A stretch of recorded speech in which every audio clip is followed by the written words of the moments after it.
Welcome to Dog on the Plot. I'm Kerry. This is Dorie, who had the comfy seat. You're giving up the comfy seat, Dorie. And we're down at the plot super early again to do some watering before it gets too hot. We have been in the middle of another heat wave. So it's 31 degrees yesterday. It's only going to be about 28, 29 today, so not quite so bad, which is good because I've got a lot of cleaning to do, which is not my favorite thing to do, but I've got visitors coming on Sunday and I need the house to be clean, but I also need the garden to be visitor ready. So I'm going to do a quick water here. There's a couple of jobs I want to do, but then we're going to head back home. I'm going to get on with my cleaning. You don't need to see that. Once I get that done, my treat to myself is then getting the garden ready. So obviously I left you last week having done a massive tidy. I think we'd got the raised beds in.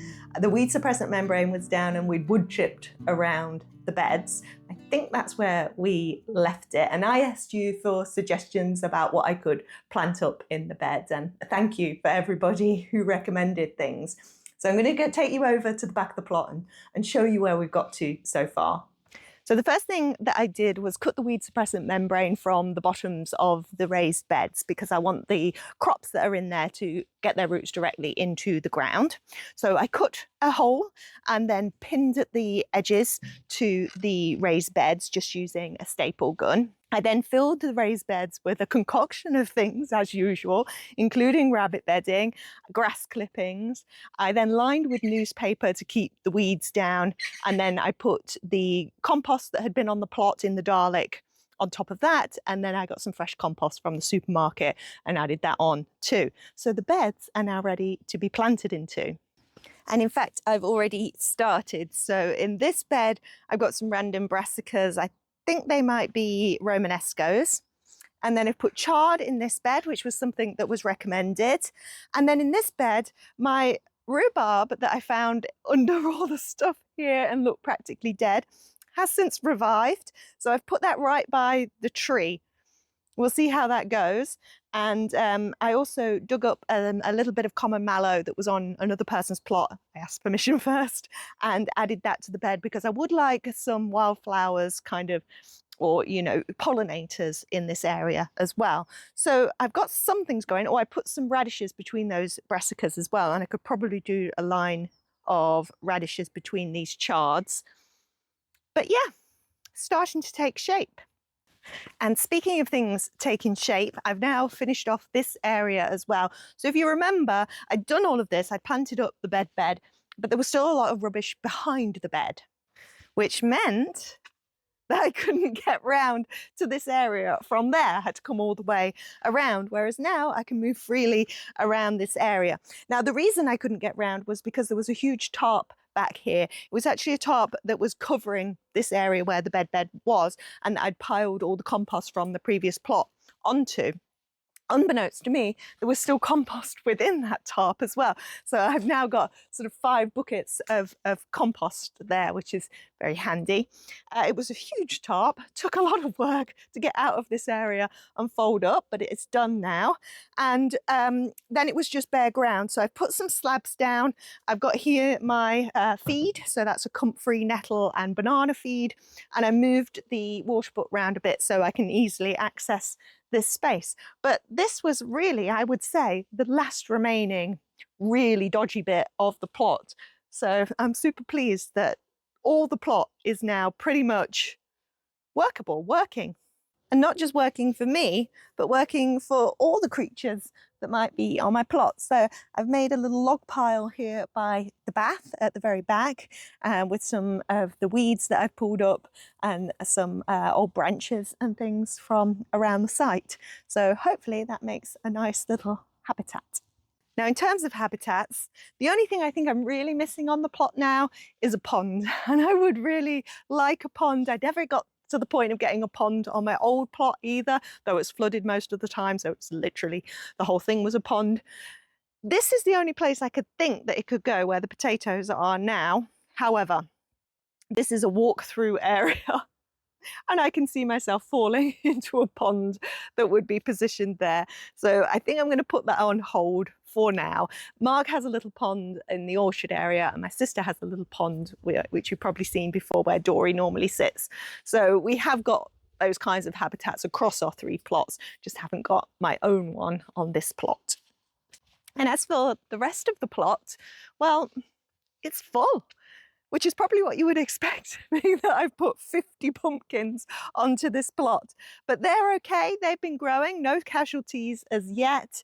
The beans are climbing, the flowers are blooming. Yeah, everything is just kind of ticking on now.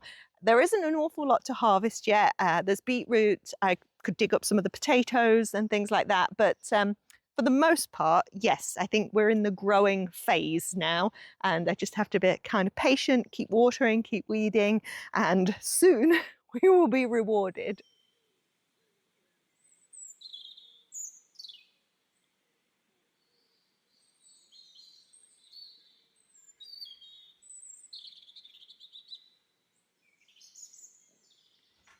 So just going back to the new beds at the back of the plot, where the conditions are pretty shady and potentially quite dry because of the fruit trees being there.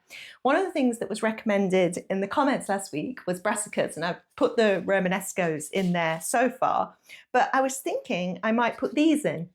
Now, these are cuttings that I took from a sea kale plant that I bought a while back and completely neglected, which was a bad thing to do because it wasn't a cheap plant. And it was in a pot and it just didn't get watered. So I took some cuttings from the bit that was still alive. And after I'd done that, the rest of the plant died. So I got there just in time. And they've actually done really well. They've got roots in the bottom and there's new growth on them.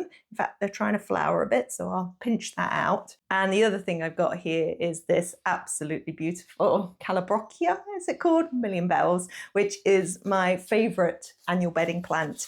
And I didn't get any this year, so I found this one a couple of days ago for absolutely bargain price, and I could not help myself. So I got this one, which is a very bright one for the plot, and I've got a few for the home garden as well. I thought I might put it in that pot where we found the begonia, because the begonia is only on one side of the pot. So yeah, I'm going to get these in. I'm going to do water, do the polytunnel, and then there's been a bit of a discovery on the plot. So when I was down here the other morning, I noticed down on the community orchard that one of the trees was fruiting this small yellow round fruit. It looked like a cherry. I had a little taste, assuming it was edible because it was in the community orchard, and it was a plum. And so a little bit of Googling and speaking to someone on the plot, and it's a mirabelle or a cherry plum tree. And he said that it had never fruited before. It's been there, well, it's a nice big tree, so it's been there an awfully long time, but that's the first time he's known it to fruit. And it is fruiting like crazy. They're all falling down onto the ground. So I'm going to head up there and I'm going to collect some so that we can make some jam, because I'm going to need some jam to put into the horticultural show, which is in about 6 weeks' time.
Well, it's now 6 o'clock in the evening, best laid plans and all. It turns out that trying to clean an entire house in a heat wave is, yeah, time consuming and tricky, but it's done. The house is clean, so I can focus my energies on the garden, but there's not much energy left. The least I can do is probably strim though.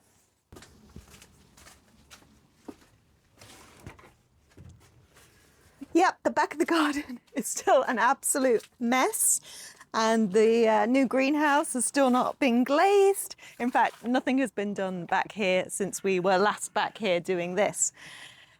I think I've said this before, you know, when I get on top of one of my areas is to the detriment of the other areas, including the house and keeping that tidy and clean.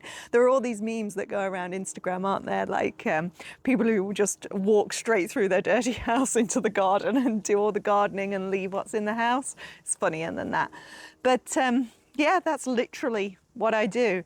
And not just the house, but when I'm working on the allotment, the home garden goes too. And when I'm working in the home garden, the allotment goes too. So, yeah.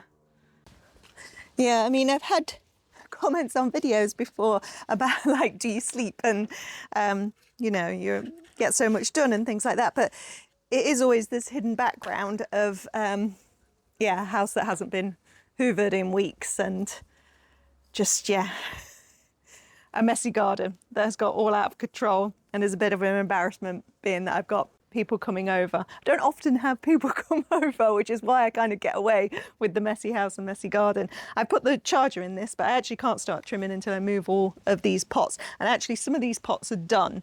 And I did want to plant up these alstroemeria because the slugs keep getting them. So I thought I might put them in a different pot altogether. Yes, one job always leads to about 10 more as well. Okay, let's clear the lawn and strim.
Well, what a difference a mow makes.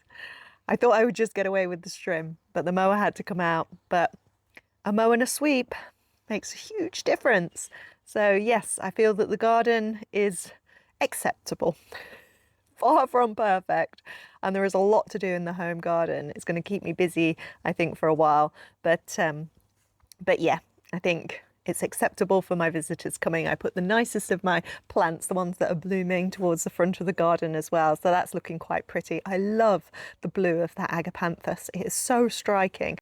So I've got a cake in the oven. My friends are due, I would say, T-minus 2.5 hours. So I've got a little bit of time, and this is actually my last day of annual leave. I'm back to work tomorrow, back to work for Monday. So I thought I'd better look at my to-do list and see how we got on. Well, we did really well with all the allotment jobs, actually. The nomination for Best Plot really motivated me for the allotment. What we didn't do was sort the compost bays because, yeah, I have just been stuffing things in those. I have not been chopping them up. We didn't get to tidy the greenhouse, didn't get to glaze the greenhouse, the other one, and I still need to put up the insect house. But yeah, I mean, that was a lot of jobs for the allotment, so we did really well on that. In terms of the home, I've cleaned my house, so I'm saying that one's done. I didn't organise my pantry. Maybe I'll do that at some point over the summer. And then the home garden, did not glaze the greenhouse, did not tidy the back of the garden, did not weed the back of the garden, did not turn the compost, have not pruned the lilac, have not weeded the front garden, barely looked at the front garden so far this year. I have not potted on my scented pelargoniums, which I did want to do. I have not potted on my beef and onion tree seedling. I've not potted on my brassicas, etc. And actually I've got a whole new load of seedlings that need pricking out. So let's add that to the list, prick out seedlings. And I haven't harvested my shallots, which I don't think are hugely impressive anyway. So yeah, the garden got a little bit neglected over my annual leave, but I've got another 2 weeks of leave coming up in August. So back to work for a little bit, but by August, we should be harvesting a lot of stuff, fingers crossed. Now, I did think, before my friends get here, it would be nice to just cross another couple of things off of the list. So I think, hello. Yes, so I think what I might do is put on the beef and onion tree. That's a nice easy job to get started. Also need to water this garden. How awesome is this looper hanging down at the window as I come in? So I've got two now. Oh, that might be another one coming over there. And I've got two more vines now stretching out in other directions. So it's fantastic. So obviously that's not the beef and onion tree. This I took from Liam's because it needs repotting, and I had it for about 4 weeks and still haven't done it. So I need to do that. This is the beef and onion tree. It's also known as Tuna sinensis, but She Grows Veg, who likes to rename things, I think, is calling it the beef and onion tree because the leaves are supposed to taste like beef and onion crisps.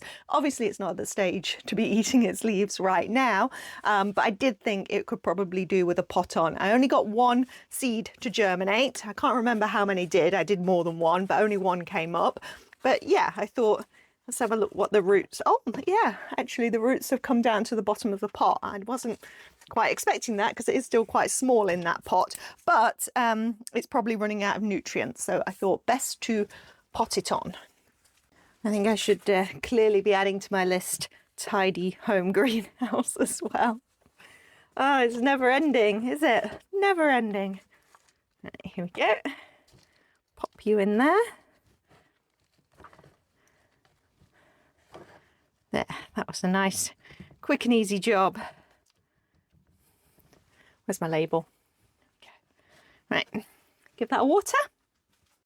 And then this one, look, oh, look at the roots coming out of the bottom. Oh my goodness, causing mayhem.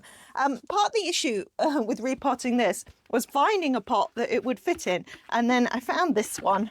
So that'll have to do, and this pot fits inside it nicely. So that's what I'm going for.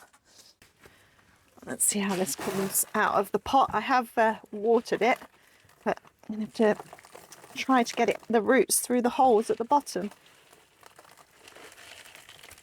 Come on.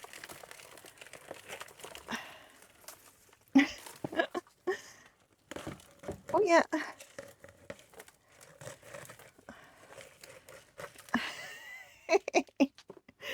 Oh well, we didn't do too badly there.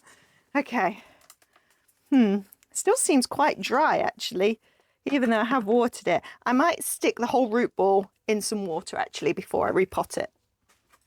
While we just wait for that, I'll show you what else is in the greenhouse. Obviously got the loofah going above the top, but down here I've got 2 melons that are doing really well. These are the Arania ones that were from Claire. And then I've got a crookneck squash. Not quite sure how that ended up in here, but it looks like it might overtake the whole greenhouse. But behind it and along the side, I have got my cucumbers, and there's little cucumbers coming. I did try and lift the plants or the vines to start winding them up, but the vines have already rooted into the soil. So my cucumbers are going to grow along the floor this year. Hopefully the slugs won't be getting to them. These tomatoes are bush tomatoes, although they seem to be growing like cordons. So I'm not side shooting them though, because they are supposed to be bush ones. We'll see how they do. Probably need a little tap. Although there's some fruits coming on that one, and there's some fruits coming on my experiment one that's in the hanging basket. I do think this wasn't such a great idea, because as I've been watering it, the water just tends to come straight out and it dries out really quick, which is why I've put a little bottle watering on it now.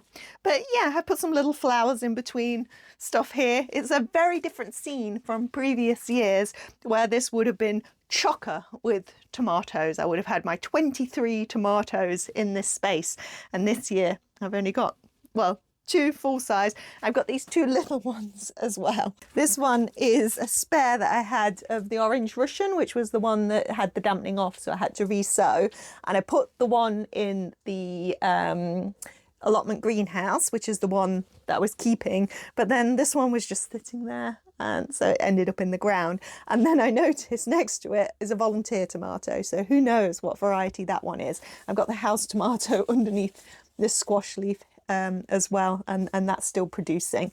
So yeah, very different space this year, but it's good. I counted up, I actually have 60 tomatoes in the polytunnel. I've got 5 in the greenhouse on the allotment, and I've got 1, 2, 3, 4, 5, 6 in here. 71. And then on the bench, I've got all my chilies. And again, a hugely different scene to previous years, where the bench all along here would have had chilies, sweet peppers, cucumbers, aubergines on here as well. So to just have the chilies is really great. I've kind of stuffed them together at the moment because they're on this tray for watering, but they can spread out and they'll get lots more air and light than in previous years, which I'm hoping will help with the fruits themselves, because I was finding lots of little holes and the fruits were going mouldy and things like that in previous years. So I'm hopeful I'm not going to have those same issues this year. But yeah, they're looking pretty good. They've got flowers on, some of them have got fruits developing, which is nice because I'd picked a lot of those off a few weeks ago, following advice from JB that he gave me on potty mouth. So that the plants themselves could bush out a bit more and get a bit more established before they started fruiting. And I think that was a really good idea. I mean, some of them I still probably will put on again, but I am allowing them to start developing their fruits now. Look at this one, this variegated one. That is amazing. That is, I think, is that the Lee Black? Oh no, that's the Black Royale. Yeah, that's really stunning, that plant. And then I've just got my seedlings, which are doing fine. They need, as I said, pricking out. Oh, and my lemongrass, which has put on a lot of growth. Look at those. Really pleased with those. Doesn't smell of anything. But yeah, they probably need a pot on soon as well. And again, I've still got another one of the early house tomatoes. This one's the Aztec yellow. Oh yeah, all good. There we go, nicely watered. I've also just watered around the garden in here. So that's another job ticked off. Right, let's get this potted up.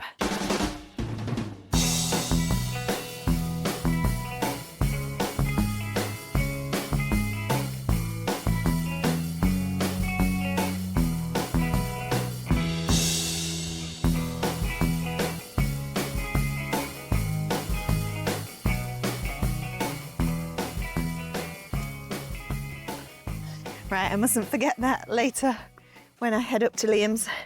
But there we go, another thing ticked off the list. So we'll be heading down to the allotment later, show my friends the plot. And in fact, last night, although it may have looked like it was day done when I was sitting here with my glass of wine, I started to walk the dog and we did drop into the allotment plot and I did a bit more watering. You've got to keep on top of it with those tomatoes, although I am really liking my little peg trick so that I know where I've got to and I can do them incrementally. So rather than trying to water 60 tomatoes all at once, I can do usually about 8 every sort of morning or evening and gradually work around the polytunnel. So that's been working out really well. So I might head down there and do another 8 before my friends get here. I may just put my jam in my cake. Oh, we have to look at the jam. 1 second. Almost didn't do the jam reveal. Now it is important to test this jam because I've had jam disasters in the past. You might remember this, but I'm hopeful that this one is going to be okay. So are we ready? Oh, that is perfect. Yeah, I am super happy with that. We better taste test it though. That's the important bit. Here we go.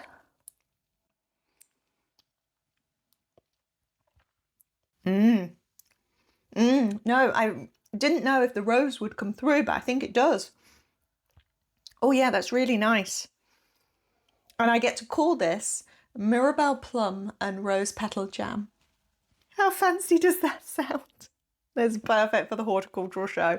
I'm going to test it on my friends first because I'm going to use it to sandwich the cake. But yeah, super pleased with that. So clearly there's still a lot of work to do in the home garden. I hope you'll join me next week where maybe we'll make a little bit more progress on it. In the meantime, thank you for watching. Take care.